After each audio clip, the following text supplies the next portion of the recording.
Hey guys, welcome to Juicy Tea, where I read out the best stories on Reddit, so you don't have to. The funny, shocking, and satisfyingly juicy. Today is Antiwork Monday, with a few stories that will help you get through the week. I got quiet fired 2 days before my wedding. Posted by Sempterlegini. By the time I left my now previous company, I was the 13th young woman to quit. 13 girls, all in their mid to late 20s. All under the same VP, a woman, the company owner's daughter. All women who recently got engaged, married, or newly pregnant. After comparing notes with a few of the girls, I realized these connections. A few weeks before the first girl left, we were all asked to provide our hourly breakdowns of our work week, completely unprompted. None of the men were asked, nor the women who were single or 35 plus. Then we were given non-formal disciplinary action with a brand new, unrelated HR rep in the room. We all worked under the HR umbrella, so it wasn't entirely uncalled for, but we're all in specialised roles of communication, training, recruiting, etc. Why the need for a HR generalist? They kept saying we need to improve our productivity, focus or output, while simultaneously giving us no new projects. My disciplinary meeting happened 2 days before my wedding. My now husband told me to quit then and there, but I let it drag on for a bit, convincing myself that I could pull it together and keep my job even though I really didn't need to. This VP was heartless. When my mother-in-law died, she pulled me into her office a week later to talk about my department slipping in my absence, like it was my fault I did all the work. Doesn't that mean you're pulling more than your weight? Managers are such idiots. The department can't function without this person. Let's punish them. The paranoia in the office was insane. Nobody knew who we could trust. One girl made a comment about having a lighter day as she was waiting on recruiting responses and offered to take something off someone else's plate. That same comment got snaked back to the VP as her saying she had nothing to do. Once the first girl left, we all fell like dominoes. All of us were either not replaced at all or replaced with men. I felt so alone in this until I spoke with one of the girls that left and found out that she had an identical experience. People began flooding Glassdoor, and the HR team flooded it right back with fake peppy reviews. There's no way that should have been legal. We know we were targeted because of our age, gender, and life status. Just yesterday, I learned through the grapevine that the VP's husband moved out the very same week we were all asked for our hourly schedules. Sometimes my husband and I would speculate about what kind of wrongful termination lawsuit us ladies could have formed, how we all kept going and waited for them to fire us. If only. Edit. Let me clarify a few things, hopefully to get some advice and to ensure that other young women don't experience this sort of thing. Most, not all of us, were decently fresh out of college, maybe first or second job. For me, it was my second, and I had just left another company that had the same blueprint issue. Director of the charity was 50 plus, never married, so she hated every woman with kids and husbands. One of her friends even admitted as such. 5 of the 13 women from this company were coming from environments like that, so we were all so worried that we were the problem. When we finally compared notes months down the line, then we saw the consistencies. Most of us had babies, other jobs, or had completely moved out of the city by then. Expanding on that, none of us had the experience to know that we should have stuck around for them to fire us. Honestly, it was hell on earth there. I didn't want to risk my new marriage or put my peace of mind in any more hardship than it needed to be. Survival was the goal at the time.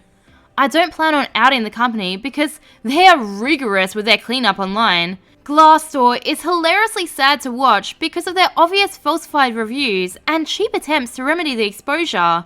Also, I'm still using a manager there as a reference and I don't want to jeopardize that should I ever start looking into work again. Hate that these are the rules, but sometimes we can't afford to play the game. There was minimal evidence of these occurrences on paper. I've written things down in my personal notes from time to time, but all of these behaviours, requests for hours, etc. went undocumented. We theorised that she never put any of us on a formal performance plan because then there'd be evidence that she was doing this to all of us at the same time. I'm so sorry that so many of you have experienced something similar. Let this story be a lesson to management or potential future management. Young women, don't be afraid to tell someone you trust what's going on. Down in the comments, Smokelahoma918 says, OP, if you have a way to contact those other women that were fired, you can coordinate everyone and then file a suit. It'd be pretty easy to show a pattern. That pattern is concrete evidence. If I'm required to be there, you will pay me. Posted by Mickey McJoe. A couple decades back, my company, 160 people, had a mandatory retreat in-state but 600 miles away. There was a mix of salaried and hourly staff required to go. I was hourly. I emailed my supervisor and HR some pointed questions leading up to the weekend. Was going a condition of employment? Yes. Could I take my own transportation? No. We would come to our regular work with our bags packed Friday 8 AM, regular start time, and would return about 10 to 11 PM that Sunday. The company was taking us to the airport, then a shuttle to the retreat location. Same for the return trip. Could I visit local sites during the downtime? There was to be no downtime. Our time was scheduled down to 30-minute increments for the whole weekend. Leaving the site would be grounds for disciplinary action. So when we got back, I entered 50 plus hours of overtime on my timesheet. The supervisor came in and yelled at me, told me to submit a new one. I refused and asked for HR. Some co-workers overheard the ruckus and asked what was going on. I told them, and I gave my reasoning for submitting the overtime. Met with HR, supervisor, and director a couple hours later. They were trying to convince me that these weren't work hours, but time for self-improvement. I showed them their own emails, stating my employment was dependent on fully participating, and that required participation was the totality of the time there. Since I was required to be there and be actively engaged, it was 100% work time. HR wanted me to take the extra hours as compensationary time, but I declined since I had no choice regarding when the event occurred. I want to be fully paid for said time.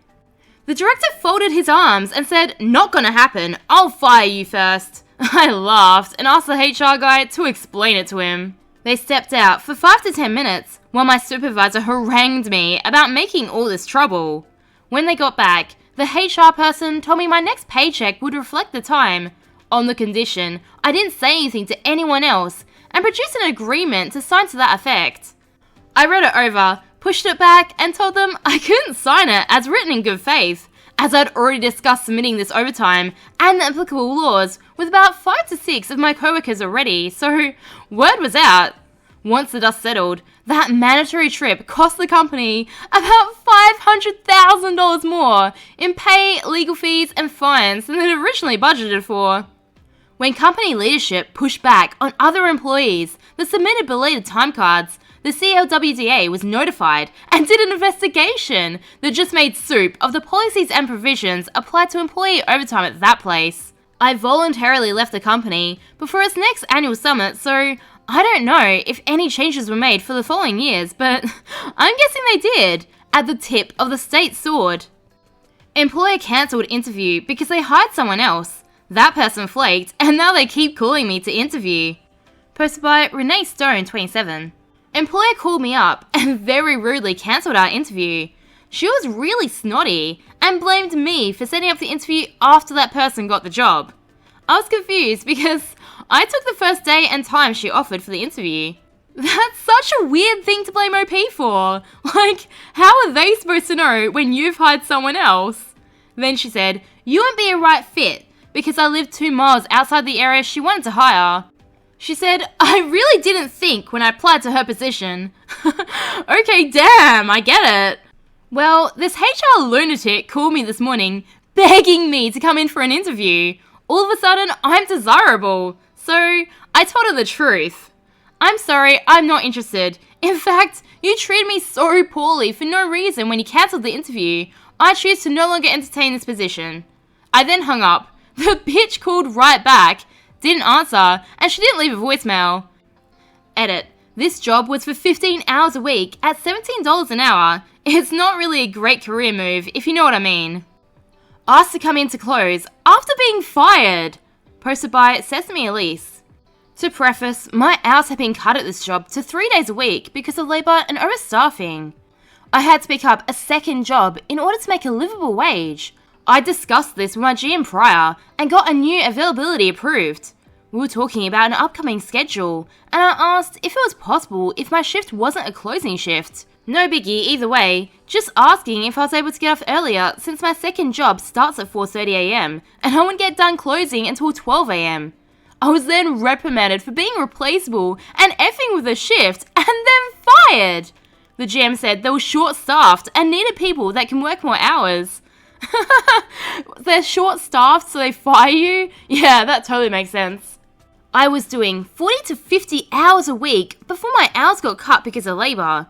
It's okay for them to cut my hours, but when I need my hours cut, I get fired?